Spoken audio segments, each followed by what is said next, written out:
Welcome to Season 3, Episode 2 of Some Kind of Fun. Tonight, we're going to have clips from The Customers, Faith Boblet, The Sex Rays, interviews with Laura Bennett and Dave Russ, and the three of us may be professionals, but we're not broadcast professionals.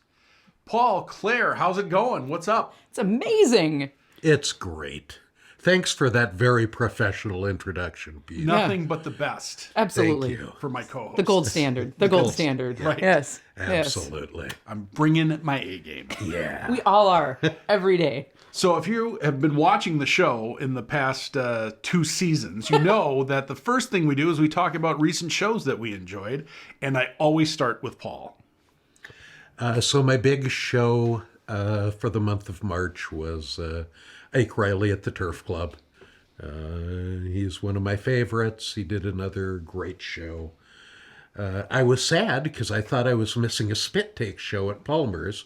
So I sped out of the Turf Club and went down to Palmer's, and the show was canceled. So. It turns out you were wrong. It turns out that one of the members was sick and I didn't miss anything anyway. So there you go. FOMO for nothing. There you go. That could be a Dire Straits song. FOMO for nothing. I saw them at Cloudland. Yeah. Claire, what about you? I saw a really great set at Palmer's from Rich Mattson and the North Stars and Tiny Daggers. That was delightful. I believe you were there as well. That was a great show as well. Yeah, that was a lot of fun. On my list of fun shows. Well, I went to Cloudland and I got to see Scrunchies. And we've mentioned this on the show before, but apparently they have a new album coming out produced by Steve Albini. I am very much looking forward to that. I also saw Baby Tyler from Madison. They were outstanding. I really liked them. And Jumbos, they also opened up. That was a great show. So Nice. that was my show while you were all having fun at Palmer's without me. Yeah. Well, we could say the same. We invited you. Well, thanks for inviting me. I believe we invited you. It's okay. We got to fan out, Exactly. fellas. Yeah, that's true. We can't all concentrate on the All same. go to the same show every night. And we Right. shouldn't, because we have a embarrassment of riches of music talent in our community. Oh, I thought you meant an embarrassment of riches of fans. You were including us in that. No, I wasn't talking about me. Also, we need to have a designated survivor. Okay. Well, let's do what we always do after we talk about the shows that we enjoyed last month and do our first set of clips, which we will do in the round, and Paul will start. Starting off, we have Jumbos In lieu. Whippets. and Porcupine. And after that, we'll be right back with an interview with Laura Bennett, which Claire is prepared for. And Paul's wearing her shirt. There you go. We're very prepared.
we're back, and we've got Laura Bennett with us today. Hi, Laura. Am I looking here? There? Wait. Oh, hi.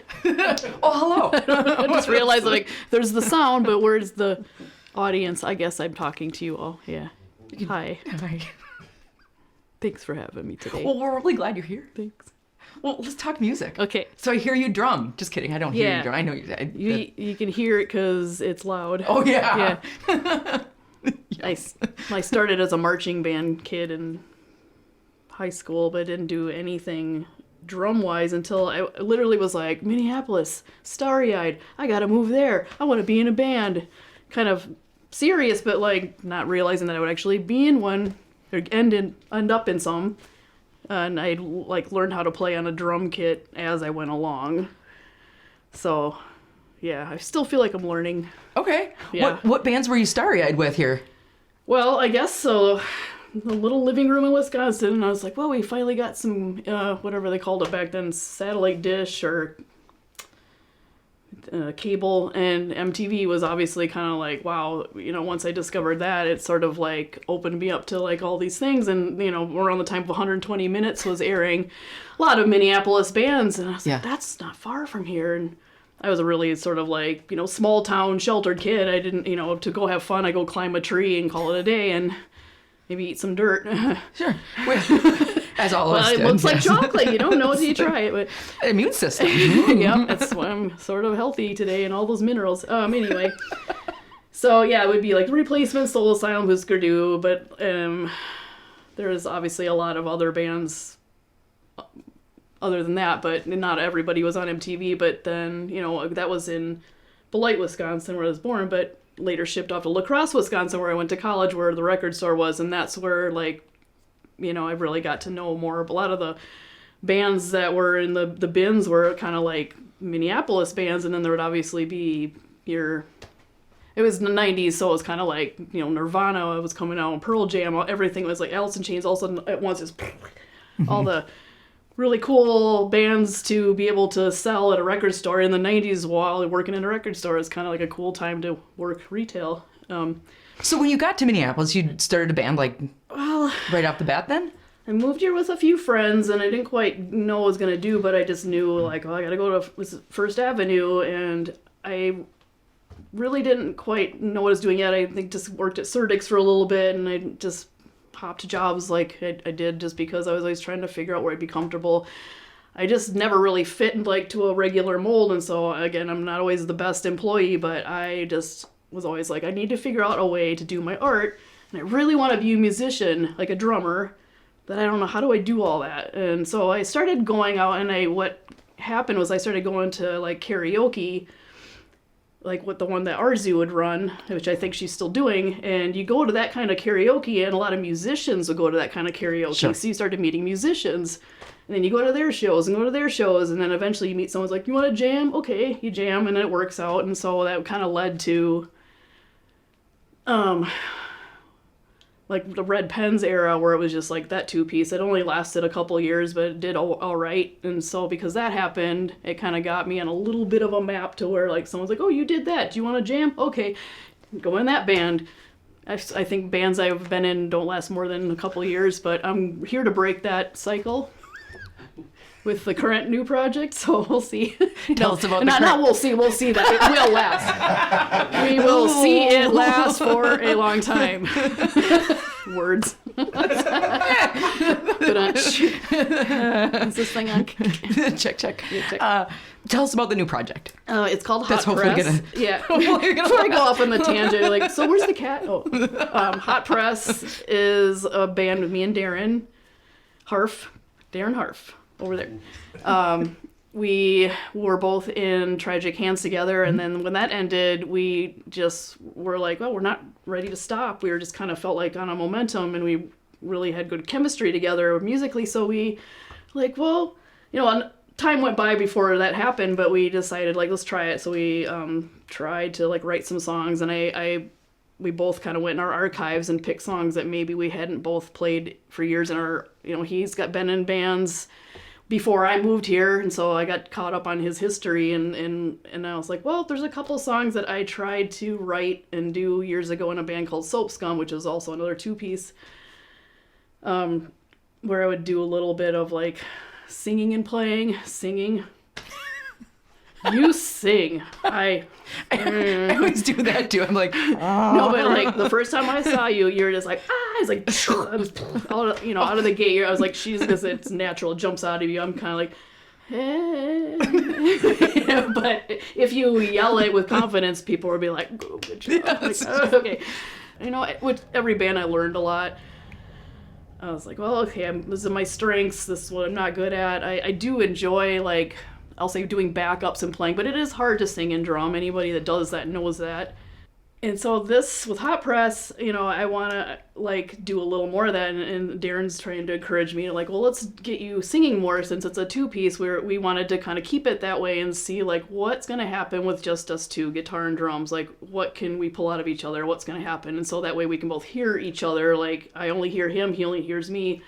So we want to see what we can pull out. So I am doing a little more, like, singing and playing. There's a couple songs where I'd say I'm the lead singing and then you're doing backups with me. So we're going to try to do more of that. But also he's got some really cool songs that he's sort of redone in a way that suits my playing style. Because I'm pretty, like, basic, primitive, but also kind of with, like, intensity. Or I think someone said, you play with authority. And I'm like, well, I'll take that. That's nice. That was a compliment. Yeah. That is a great compliment. Yeah, instead of like, you're a soggy noodle. That would be the worst. That would suck. Yeah.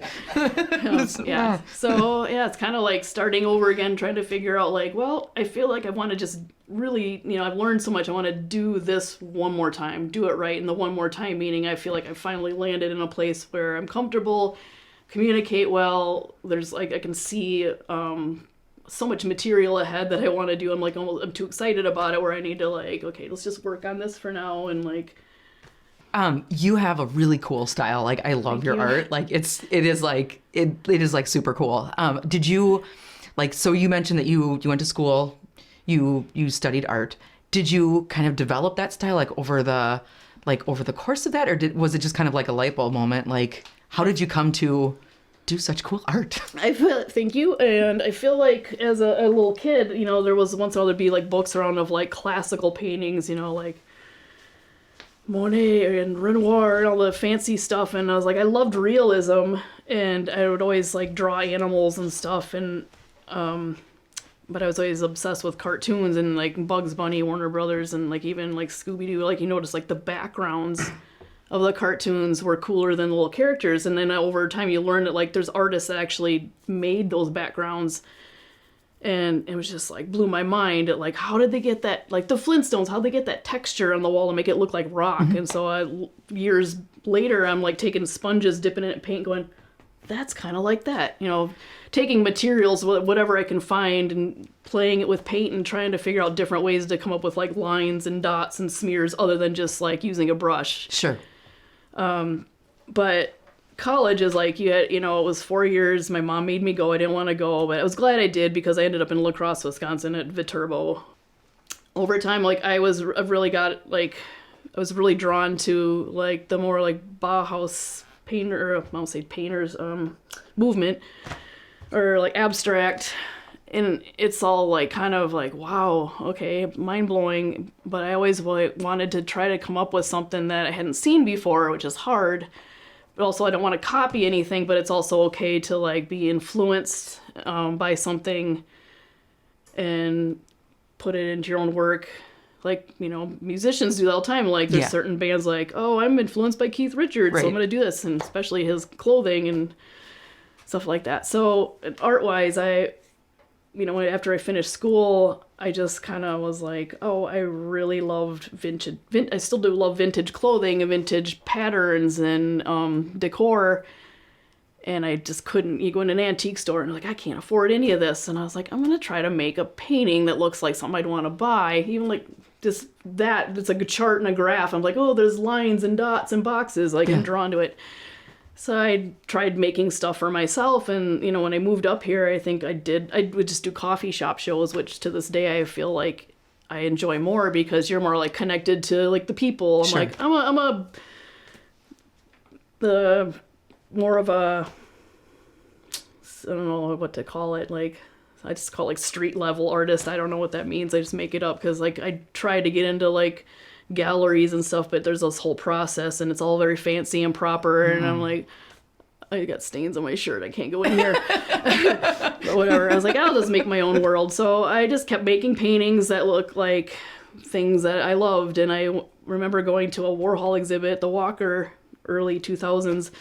You know, of course it's like silkscreen stuff, but I just got so like amped up by it. I went home and I was like, I feel like making something. So I remember just like making this painting where I like had these sponges and little sticks and I was like stamping stuff and just kind of trying to layer it. I wanted it to kind of look like somebody printed it, but it was with paint and like some brushes, and I just got really inspired by that. So over time, I kind of realized like, oh, my mind never really shuts off. So I feel like my art now is like what music looks like the shirt Paul has on. It's sort of like a rhythmic drum beat, or it can be a melody. I don't know. It just, they go together to me. I'm like, oh, that makes so much sense now. So, and I also loved like science books and biology books and rocks and minerals. And so I always just kind of feel like the art I make is sort of inspired by my love for like nature, rocks, music. It's what music looks like. The paintings are what music sound like, you know. I can see that. Something like that. That's cool. Yeah. Recently, obviously, I painted a guitar for Fender Custom Shop, which was something that kind of like, sort of after years, kind of opened up some new doors. So with that being on like the calendar, I got the cover of the Fender 2024 calendar, and so because that was a thing, that sort of helped generate some new interest or new people or more work with Fender. So since then, I've done some more pick guards, and he got reorders on those. So in the next few months, I'm probably going to have to do like a handful of those for the guitars that he has to build. So it's a long process. You can do something really great that'll make you $300, but it's going to take a year to get it, you know, but it's wonderful exposure. No regrets. I can't wait to do more of the Jason Smith, who I work with. He's in California, but obviously we correspond through the internet. He just genuinely likes my work. He reached out one day. He's like, hey, I work with a custom shop. Every once in a while we get to pick an artist that we want to collaborate with. And I'm like, okay. 6th floor. Yeah. Cool. So people can reach out to you directly for art, just kind of, or step in at Rewind. They don't have to feel awkward or anything. Like, Rewind is okay, but it's such a busy store that it's a little hard to have a conversation in length about it. But I'm not going to say, don't come in. Like, please come in, check out the store, and like, I'll sneak over to the corner and be like, here's what I can do for you. Other than that, like Instagram and Facebook are easy ways to find me. Yeah. And if somebody wants to do something, I occasionally get approached for like album art. And I have done an album art for various bands, and that's another favorite, is like combining my love for music with someone else's album, and I get to put art on it, and like, what a cool thing to do. And I have to explain it when someone reaches out because I'm not a graphic designer. I do not know how to make an image JPEG enough to printy on a thingy and make, here's your record. So what I suggest is like, if someone has like a budget, I don't charge a lot, but I'll be like, well, I'll make you like a 12 by 12 inch painting. That way, if you want to do an LP, it'll translate LP size, or you can shrink it down to CD. But basically, I'll say I can provide you with the artwork, but you have to take it to someone to do the digital stuff and on your way. Get fitted. Yeah, get fitted for your tux. Right. Cool. Yeah. And then so Hot Press has got a couple of shows coming up too. Yep. Right. One next week, and then you've got stuff in May. Yep. We're at Palmer's next Saturday, April 6th, and Barely Brothers May 11th, Saturday, with Edith Head and Manias. Oh, cool. Okay. Yeah. Well, thank you for being here. Thank you so much for having me. Laura Bennett, everyone. Feel free to edit my words.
Summertime and the living is easy. The girls are jumping and the cotton is high. Your dad is rich and your mom is good looking. So hush, little baby, don't you cry. 'Cause you're a real fine girl.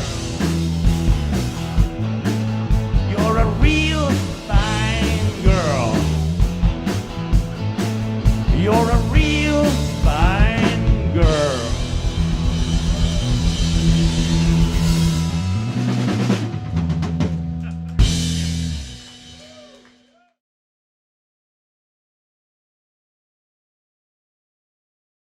Welcome back. It's time for the monthly topic, which everybody loves. Last week, I took a very last month I took a very controversial position. I have a number of corrections that I have to issue. Hopefully, this time I will not have to do that. The topic is best sounding venue, and we're going to begin with Claire. Okay, I don't think that I have a super controversial take on it, but I think like a lot of it depends on who's running sound. And we have some very talented sound engineers in Minneapolis. We've had Tom Sherman on, who is awesome. We're going to hear from Dave Russ, who's also awesome. And so I think a lot of it for me depends on like who's running sound. I think in terms of a room, like, or lack thereof, I really, really love the Palmer's Patio. I agree. That's a great sounding space. Yes, and I don't have as as a discerning ear, I think, as a lot of music folks. But for me, it's not just like what it sounds like. It's also just like the vibe that Yeah. we have. And I think the Palmer's Patio vibe is awesome. It's fantastic. How about you, Paul? Oh, Paul. We'll go with Paul. Okay. I can go. I took over for a second. Sorry. Especially with the new PA, I just don't think you can beat First Avenue. And as someone who likes to stand close, hence the nickname, there's only a few places that sound really good up front, and First Avenue is one of them. And then there's a few places that sound really, really bad up front. And the Fine Line is one of them, and I was there this week. So the contrast is incredible. So, anyway. My ability to be discerning was destroyed in the early 90s by Soul Asylum when I decided to be really up close to the big wall of monitors for them. And then I was like, I'll never need an earplug in my life. Why would I have that? Just right out of the gate. Like, Yeah. problem solved. Right. And now when my kids call me, I'm like, what? But I was at Cloudland, like seeing the Scrunchies, and I was very impressed with their sound. I think for a guy who doesn't know like the ins and outs of like wavelengths and ohms and stuff like that, I thought the Cloudland's really good. Yeah, I'd Agreed. also like to give a shout out to the Green Room for having excellent sound. Yeah. Greener. So, All right. okay. We nailed this one. Yeah, I don't think we'll have as much controversy this time. Maybe some Fine Line lovers will write in telling me how wrong I am.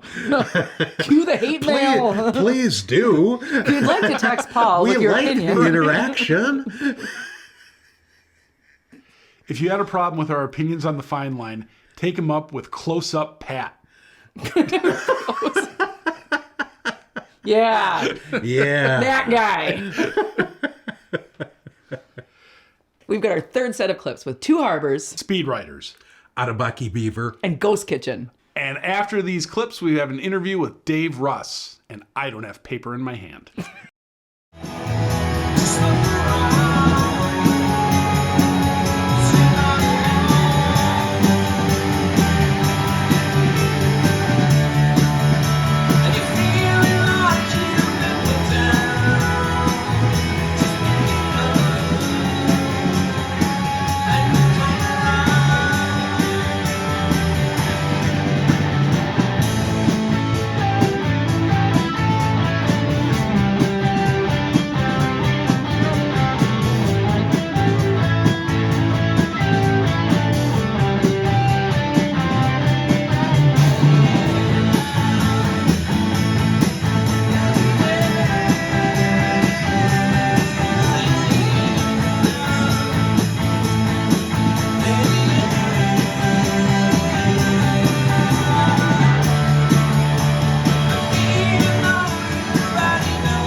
Welcome back to episode 3, season 2, 15 for the Math Challenged. I'm here with David J. Russ. The important question we all want to know is, what's the J for? Don't drop the J. All right, don't drop the J. Actually, it's Jeremy, because my mom wanted to name my brother Chad, and I was going to be Jeremy, so it was going to be Chad and Jeremy. Chad, oh, that would have been so cool. I know, but it didn't work out. My brother got 2 middle names, Todd John. Oh, okay. So I don't know why that happened. All right. So you've been around the Twin Cities music industry for a while now. Yeah. So how'd you get into it? And let's start with that. How'd you get Into the scene. I went to the U, and I was hanging out, and I started working at Ralph and Jerry's. Okay. You remember that grocery store there?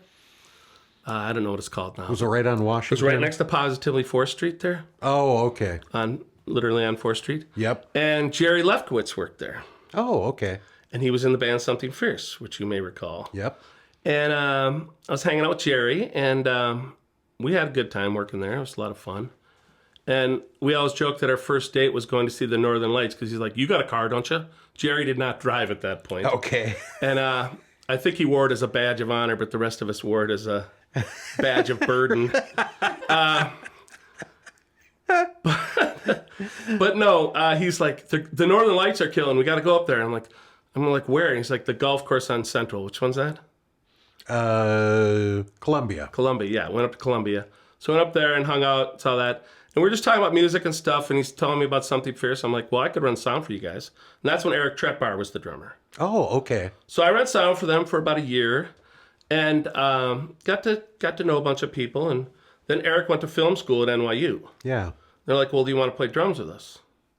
And this has happened several times in my career where I'd be like on the outskirts of stuff, Okay. and then kind of like weaseling my way in. But with that, we literally had one rehearsal, and I'd already been running sound for them, so I knew all the stuff. You knew the songs. So we had one rehearsal, and we played our first gig at Fernando's, Okay. which I think was October '87, I want to say. Yeah, so that kind of got me in there, and then, Something Fierce was great. Okay. It was super fun. It was just the three of us, Jeff and Jerry and me. Yep.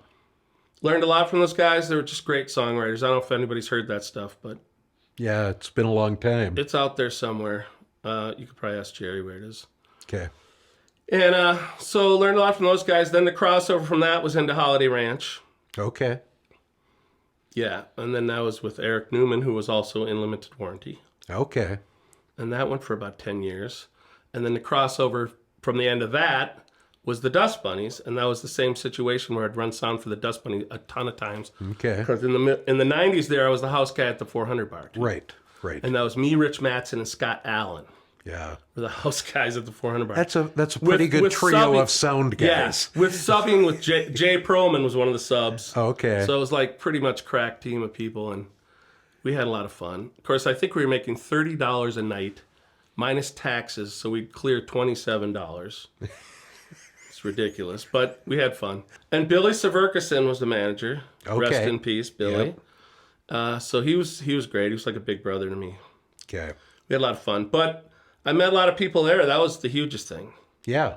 And the Dust Bunnies thing, I was running sound for them, and then it was like their drummer quit right before their CD release. Okay. So I ended up being on the CD release party of a CD that I didn't play on, Okay.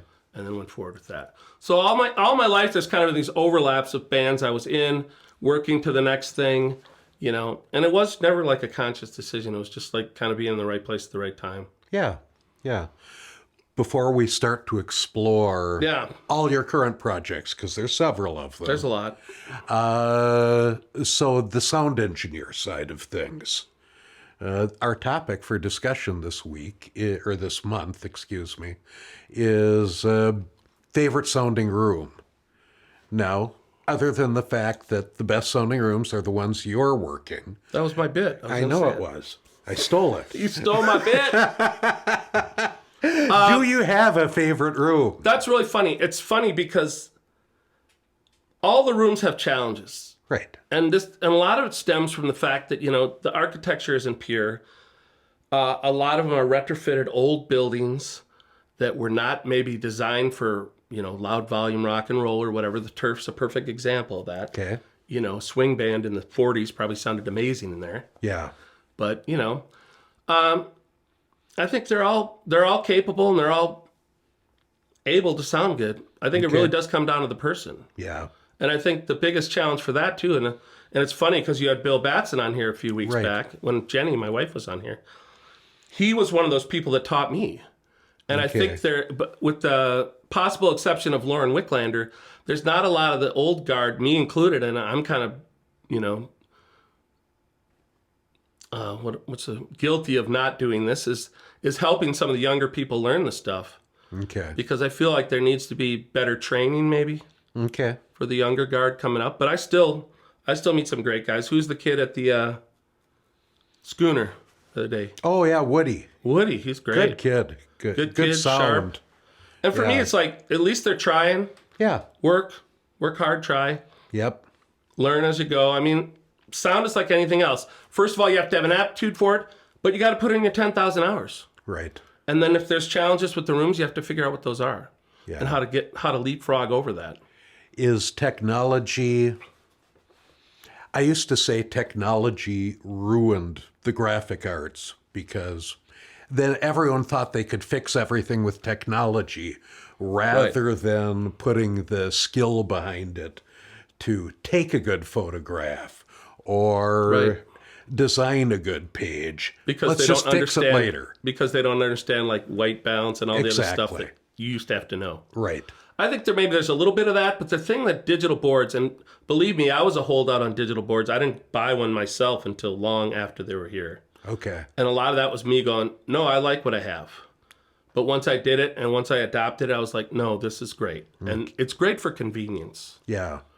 The fact that I can store every band I ever work with in my board. Yeah. And in 5 minutes be ready to, as long as I plug it in the right spot, plug each thing in the right hole. You're ready to go. You're ready to go, or at least close to ready to go. Okay. And that's another thing that's a little surprising to me. And when I walk into a club and I'll ask the house guy, can you just put up the settings you have for the monitors? And they'll go, I don't have one. And I'm like, well, this is a digital board. Why wouldn't you, if you work here every day, why wouldn't you have taken your vocal mic and your EQ and ring out your monitors that are here all the time and save it as ground zero for somebody that's walking in to start? It's a multi-layered thing, obviously, and there's a lot of variables and there's a lot of things that can go wrong. Yeah. And, it's also what's the band pushing off the stage. Right. If you got a drummer that's playing 10 times louder than he should be, you're kind of at the mercy. Yeah. So tell us about your studio. So you've got that set up and... Yeah, I've had a studio for like 34 years. Okay. It's called It's a Secret. Okay. People always ask me if that's a joke. It is. It's very Who's on First. Uh-huh. The bit was, Dave, tell me the name of your studio. It's a secret. No, that's the name. You can tell me. I'm telling you it's a secret. It's a secret. Yeah, Yes. very, very Abbott and Costello. Yeah, I don't do a ton of music projects like I used to. Okay. And COVID kind of shut that down too. I do post-production mixing, so I do stuff for, corporate mixing. Yep. I do enjoy that. Okay. It's something that's in and out. Deadline's Friday. You turn it in. They're not calling you 2 weeks later going, can I turn up the snare in the third chorus? Yeah. It's like, yeah, you don't have to worry about it. But, so I kind of handpick music projects. I'm in the middle of a couple things right now. There's a band called The Long Honeymoons. Have you seen them? Okay. No, I haven't. The Long Honeymoon. They're really cool. It's a amalgamation of a couple different artists I've worked with. Okay. I'm still working on my wife's EP, and that she's going to kill me because it's not done yet after several years. But COVID kind of derailed the music thing. Sure. But also the main thing we do over there is rehearsals. It's a big enough space that I have a lot of people ask me about rehearsals because people don't have a big enough space to have 20 people in their room to rehearse. Right. Right. Or, my wife doesn't want all my friends coming over here making noise. Or we have a 4-year-old that doesn't want to put up with it. Or whatever the issues are, Right. So that's been great. And when we built the new place, I just said to Jenny, we just want to build a place where, us and our friends can do our art for the rest of our lives. Yeah. Oh, that's great. It has been great. Good. And I feel really lucky because I'm a guy that's never planned out anything in my life. Yeah. But it really helps, that Jenny knows what she's doing. Yeah. And she's really good with money, which I am not. So that definitely helps. That's an important consideration. Yeah, it is. If you're, trying to run a business. Oh, yeah. And, like I said, I would just spend it all on gear I don't need. Yeah. So, yeah. So you're with the Dan Israel Band. I've been with Dan a long time. Yeah. 24 years. Wow. So was it the Cultivators when you joined, or? It was, Dan Israel and the Cultivators. And it was, I did a gig. His drummer quit before his guitar player. There was a big blow up. Do you know the story, Mill City blow up? I don't. Mill City, Dan calls Forever in Blue Jeans, and the guitar player's like, I'm not going to fucking play that. And like half the band quits that gig because of one song. And I'm just like, that's ridiculous. So then me and a new bass player joined, Chris Bowering, who lives in North Carolina now. That's pre-Mike Lane. Okay. So yeah, we've been playing a long time. But before that, me and Rich Mattson split recording that record before we met. Oh, okay. So we did half and half on that one. All right. And I think that's when Rich was in his studio in Northeast before he'd moved back up to Sparta. Yeah. So I'd already knew Dan really well. I'd met him at the 400 bar. And that was the one thing for me, getting to know people working at the 400 bar. I'd always go up to him. Oh, you're great. You're great. Have you recorded yet? Like, that was totally like my in with so many people. Like, you should come and record with me. Like, I totally wormed my way into so much shit that way. Oh, that's perfect. It was that's so much. Perfect. I was 20 something and I didn't care about anything except doing this. Exactly. Yeah. You'll know. You'll know. Yeah. And you've got a gig coming up. We had a gig last night. Yes. You missed it. Yes. So, and then we're playing in July at the Hook. Okay. With Scott Allen's, it's a duo or a double header with Scott Allen's Talking Heads band. Oh, Slippery People. Yeah, Slippery People. So that'll be a total hoot. Okay. So people can come to that. Yeah. And then Absolutely Fab with my wife, Jenny Russ, and Katie Vernon. Katie Vernon, and Jenny Case. And Jenny Case, Simon Husbands, and Rod Smith, and John Hunt. So it's like, that band is the most fun. Well, and selling out huge spaces everywhere. It's a phenomenon. Well, it's ridiculous because the music's so great, we don't have to do anything. Right. We just do it, recreate it to the best of our ability, and we have fun doing it. Yeah. And I joke that it's poker night for us because except everybody wins. nobody loses. Everyone goes home with. Yeah, it's great. It's so much fun. Why don't we go through upcoming David shows? Upcoming. Oh, can I get out my notes? Please do. This is how bad my memory is. If it's not on my calendar right in front of me, I can't remember. Friday, the 12th, Steeple Center in Rosemount. Still some tickets left. Saturday the 13th, Pioneer Place at St. Cloud. Okay, and these are absolutely fabulous. Saturday, shows. September 14th, Freight House in Stillwater. That's 3 gigs in a row. Now here's the killer. My wife Jenny didn't know that she booked a Saddle Shores show Sunday morning at Hell's Kitchen. She's got 4 gigs in a row in 3 days, which is going to kill her, even though it's very David Russ circa 1996 to do that. And then we're playing the 21st at Hewing Hotel, but it's inside. Oh, okay. And then we're doing one this summer outside too. Dylan and the band with Dan Israel. Yep. The 19th at the Hook. Okay. This month. And then May 3rd, Jenny and I are participating at Crooners with Retro Fizz, doing singing a couple Bacharach songs. Oh, that'll be fun. And I get to sing, always something that to remind me. Any final thoughts you want to leave us with? I don't know. Okay. We look forward to seeing all those shows. Thank you so much. All right, thank you guys.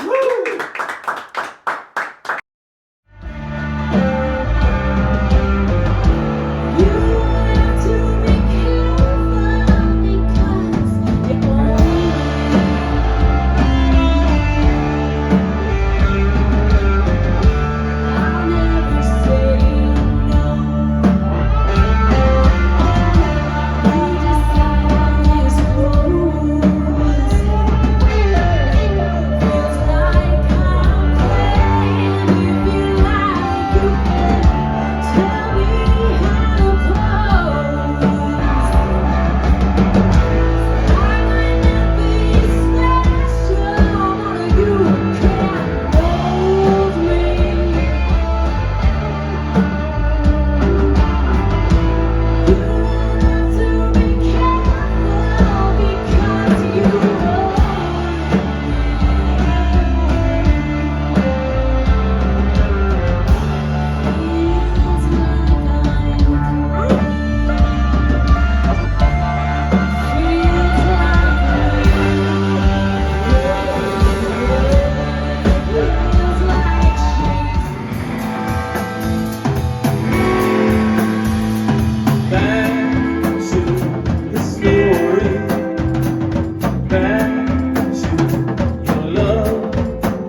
And now it's time for upcoming shows. Paul, what are you looking forward to?